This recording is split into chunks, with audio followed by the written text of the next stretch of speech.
Hello, my name is Sandra, and I'm 35 years old. I work in an office and currently live with my husband, Matthew, and his mother in their family home. Despite being married, I often feel a sense of emptiness in my relationship due to the relentless bullying from my mother-in-law, which never seems to improve. Matthew and I first met through our jobs. Our companies were collaborators, which led us to work closely on various projects. As we spent more time together, our relationship blossomed, and we began going out for meals and enjoying dates. After a year of dating, Matthew proposed, and we tied the knot when I was 32. At first, our marriage was blissful, just the two of us, exploring life together. I had yet to uncover Matthew's true nature. We both had thriving careers, allowing us to indulge in luxurious weekends filled with trips and gourmet dining. I envisioned a future brimming with beautiful memories. However, everything changed dramatically 3 years into our marriage when Matthew's father fell ill and passed away unexpectedly. Overwhelmed by grief, Matthew suggested we move in with his mother. I was taken aback by this idea. While I sympathized with her loss, we had only been married for 3 years, and I cherished our independence as a couple. In the wake of these events, my relationship with my mother-in-law soared. Her treatment of me became increasingly harsh, making our living situation unbearable. In an unexpected twist, she handed me divorce papers, claiming it would be best for everyone if Matthew and I separated. Confused and heartbroken, I decided to take a break and stayed with my parents for a month to gather my thoughts and seek advice from my father. During this time, I took the difficult step of filing for divorce. My decision felt right, but soon after, my mother-in-law began bombarding me with calls, begging for forgiveness and admitting her mistakes. This period was incredibly challenging, forcing me to reevaluate my relationships and the direction of my happiness. As I navigated these turbulent waters, I learned the importance of setting boundaries and prioritizing my well-being amid familial pressures. Matthew expressed a strong desire to remain close to his mother after his father's death, feeling a deep responsibility to care for her as her only son. And her only son, he often said, "So I feel like I need to take care of her as much as I can," he told me, his voice heavy with a sense of duty that was only intensified by his regret for not being more attentive to his father before he passed away. Watching Matthew grapple with the weight of his father's death, I felt compelled to support him, even though I had reservations about moving in with his mother. Soon, we made the transition to my mother-in-law's house. Upon our arrival, she expressed her relief with warmth. "It's good of you to be here," she said, beaming at Matthew. "You don't have to worry anymore now that we're here," he reassured her. Her response was filled with gratitude. "Thank you, dear. I'll take care of you both from now on." While Matthew appreciated her words, I sensed a chill in the air whenever I was involved. After settling in, we joined my mother-in-law in the living room, where she had prepared an array of treats from her bakery featuring her beloved almond paste. Matthew's eyes sparkled with childlike glee as he praised the delicacies, and for a moment, I couldn't help but share in his joy. However, the atmosphere shifted when my mother-in-law turned to me, her expression icy. "Sandra, are you all right? Why do you look so lost?" Her tone was brisk as she suggested we make some coffee to accompany the pastries. As I fumbled to find the coffee supplies, she remarked snidely, "Where are the coffee pots and things? You're so useless, aren't you?" She gestured toward a cluttered shelf, adding with a dismissive tone, "Oh, look, they're over there where the wife's stuff is." Her comment stung, especially since it was unfounded. I had always done my part to help out, yet she seemed determined to portray me otherwise. This interaction served as a stark reminder of the challenging dynamics in the house, reinforcing my doubts about our decision to move in. Before my husband and I made this choice, we often visited his mother's home. Whenever I attempted to help around the house, she would insist, "No need, just sit down," effectively barring me from the kitchen. It was clear she had specific ways she preferred things done and didn't want anyone disrupting her system. Eventually, I stopped offering to help, thinking it might ease the tension. Unfortunately, this only made matters worse. She continued to snap at me unexpectedly, which felt incredibly unfair. After one particularly sharp rebuke, she fixed me with a stern gaze and demanded, "What's with that look? Do you have a problem?" Not wanting to escalate the conflict, I silently hoped my husband would intervene. I glanced over at him, seeking some support, but he was absorbed in his phone, seemingly oblivious to the discomfort his mother was causing me.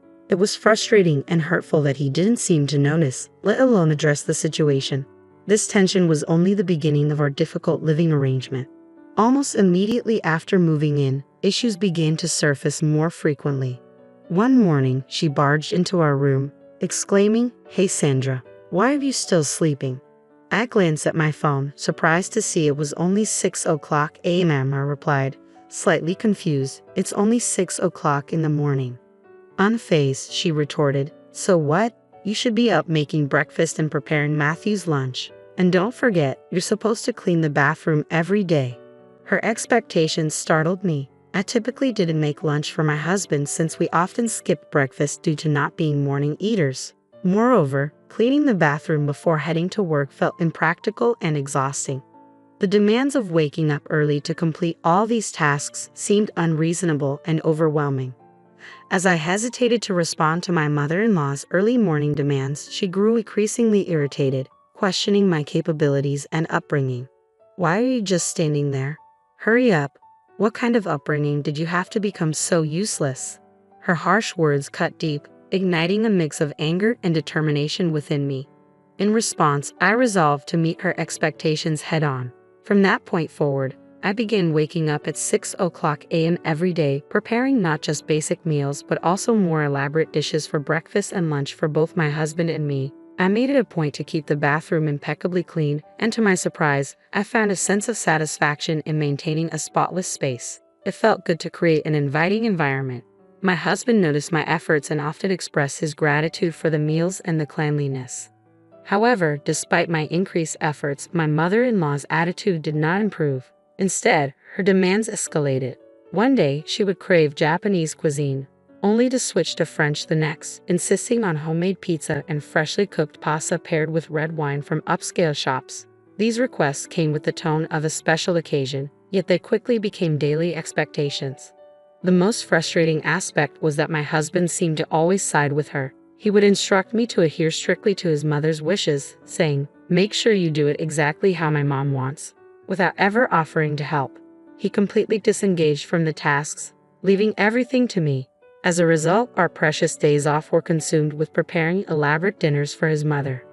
Moreover, she relentlessly critiqued my life choices. "You're a wife. Why are you still working? You should be at home, supporting your husband. Plus, you're getting older and your time to have children is running out. Do you realize you're almost worthless?" she asserted daily. Her words were not only demanding but deeply hurtful, causing me to reflect on her character and wonder about the kind of upbringing that shaped such a harsh personality.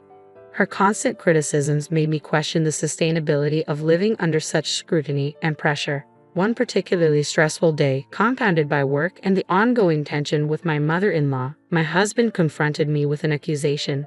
"My mom says you're neglecting the housework. Is that true? You never listen to me and always act defiantly. I used to appreciate the lunches you made every day, but now it's all frozen food," Matthew said, his voice laced with disappointment. "Do you believe what your mom says?" "Of course I believe her. Why wouldn't I? Are you suggesting my mom is lying?" His tone sharpened, dripping with accusation. "You're acting terribly as a wife. Can't you fulfill your role properly?" I was furious at his lack of understanding and support. "What are you talking about? Just look for yourself. I make homemade lunches, clean, do laundry, and cook dinner every day." My frustration boiled over. "I'm telling you to stop lying. What mom says is true," Matthew snapped, dismissing my efforts as if they were inconsequential. "You're acting crazy." "Crazy? You're such a mama's boy. What are you even saying? You never believe me or help me with anything," I shot back, the argument escalating quickly. His face flushed with anger, and our exchange marked a significant deterioration in our relationship. From that day on, home became increasingly challenging. Whenever my mother-in-law criticized or harassed me, Matthew began echoing her insults. "Hey, is dinner ready? I just got home. Hurry up," he demanded one evening as soon as he walked through the door. "You're so slow and useless," my mother-in-law added, her words hitting me like daggers. As they berated me, I muttered under my breath, "You're both failures," feeling exhausted and isolated. They then decided to go out to eat together. "Never mind. Let's just go out to eat," Matthew suggested abruptly. "That sounds good. Let's go," my mother-in-law agreed enthusiastically. I was left behind, completely excluded from the outing, a clear sign of how disconnected I had become from what was supposed to be my family. Each day, I endured insults and belittlement from both of them, making me question the viability of staying in such a marriage. Was enduring this relentless negativity really worth it? It was then that life handed me an unexpected chance to change everything. As I pondered this new opportunity, a flicker of hope ignited within me. I finally realized that I didn't have to endure the toxic environment created by my husband and mother-in-law any longer. Their usual taunts persisted, unabated. "You're worthless as a daughter-in-law. I can't fathom how my son ended up marrying you," my mother-in-law scolded, with Matthew smirking beside her, clearly enjoying the moment. Seizing the opportunity, I stood up with unwavering resolve. "I'm going back to my parents' house for a month," I announced. They both stared at me, their faces a mixture of surprise and anger. "What about the house? What if there's a fire?" my husband exclaimed, panic evident in his voice. "You're being incredibly irresponsible. If you leave, then just divorce my son," my mother-in-law shouted, her anger palpable as she yanked open a drawer and pulled out divorce papers, thrusting them at me. "Go ahead, sign them," she challenged. "Oh, Mom, you're prepared for this," Matthew remarked, clearly taken aback. "That's right, you have no choice but to obey us. If you don't like it, then get a divorce," my mother-in-law asserted, convinced of her control. "Fine, let's get divorced then," I responded decisively, surprising them both. Their eyes widened in shock at my firm stance, but I ignored their reactions and began filling out the divorce papers. "I'm done with my part, so please leave quickly," I told them, my voice steady. Matthew blinked in disbelief, unable to reconcile the woman standing before him with the one he thought he could easily manipulate. "Was that earlier just a bluff? That's lame," he muttered, struggling to grasp that I was genuinely reclaiming my life and independence. When I insisted on finalizing the divorce, Matthew's demeanor shifted dramatically. He glared at me sharply. "Don't mess around." "I'm serious," I asserted, my resolve unwavering. Without another word, Matthew snatched the divorce papers from my hands and swiftly filled in his section. He slammed the papers down on the table. "Is this good enough?" he asked, his tone bitter. "Even if you want to take it back, it's too late." "Oh well, this means it's over for you too," he declared, attempting to mask his dismay with bravado, a cold laugh escaping him. My mother-in-law chimed in my heart, it's over for you guys. But I thought to myself, it's truly over for you. With no further delay, I left their house and immediately submitted the divorce papers. When I returned to my parents' home, I recounted everything to my father, who was deeply shocked but promised to support me in whatever actions were necessary. A month later, my phone was inundated with calls from my mother-in-law. "Hello, what do you want?" I answered, my tone icy. "We're strangers now," she replied, her voice pleading. "Please don't say that. Matthew and I are in a difficult situation." Her words dripped with insincerity. "Oh, really? That must be tough for you," I replied curtly. Her response was predictably sarcastic, revealing the true colors of our fractured relationship. "I haven't said anything yet. I'd rather end this call. Can I hang up?" I pressed, eager to disconnect. "Wait, I have a favor to ask. Can you talk to your father?" she implored, her voice tinged with desperation. "Why should I, after everything you and Matthew put me through?" I shot back, irritation bubbling to the surface. "I'm sorry about that," she replied, attempting to mend bridges. "I didn't realize your father's company is an important business partner of Matthew's." Her words hit me hard. It turned out my father ran a successful company that had dealings with Matthews. We probably discussed this before getting married, but at that time, my father-in-law was still alive, and my mother-in-law hadn't felt the need to involve herself in those discussions. As for Matthew, it was strange that he didn't remember, but perhaps he had forgotten while siding with his mother and criticizing me. When my father decided to sever business ties, Matthew's company offered to continue the contract by letting him go, resulting in his job loss. This turn of events highlighted the consequences of their actions and how my departure had set everything in motion. Matthew had ambitious plans to remodel our family home, anticipating us living together long-term. To finance these renovations, he had taken out a substantial loan. However, with his recent unemployment, managing the repayments became nearly impossible. Up until our divorce, I had contributed my fair share to our living expenses, which had helped keep us afloat financially. Now, with the divorce finalized, Matthew and my mother-in-law found themselves in a precarious situation. "Why did you feel the need to show off by remodeling the house, Matthew? You're so proud, just like your mother," I couldn't help but think as I listened to their financial turmoil. My mother-in-law reached out again, her voice desperate. "Please help me," she pleaded. "I apologize for my mistakes," she added, her tone weak and devoid of her usual defiance. "I'm sorry, but I can't forgive you for what you've done," I responded firmly. "If you're expecting me to help, it's pointless. Instead, focus on finding a job, even if it's temporary. This conversation is a waste of time, so I'm ending it now."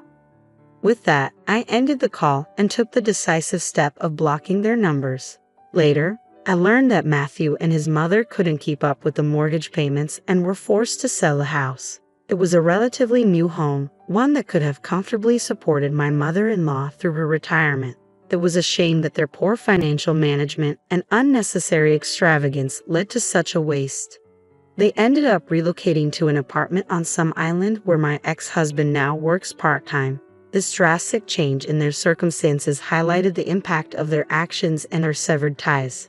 While they now relied on my mother-in-law's pension to make ends meet, I was preparing for a significant change in my own life. Instead of renting a new place right away, I decided to stay with my parents until my departure. This time with them was precious to me, and I intended to cherish every moment until I moved overseas. I was filled with excitement and hope about starting anew in a different country. Despite the past difficulties with my ex-husband and mother-in-law, I remained optimistic about what the future held. It puzzled me why they had treated me poorly, but I felt relieved to have severed those ties. Perhaps in this new chapter abroad, I might even meet a wonderful partner and explore the possibility of an international marriage. I genuinely wish happiness for my ex-husband and mother-in-law in whatever their future endeavors might be. Thank you for following my story. If you found it engaging, please consider subscribing to the channel. I look forward to sharing more updates and stories with you as I embark on this exciting journey.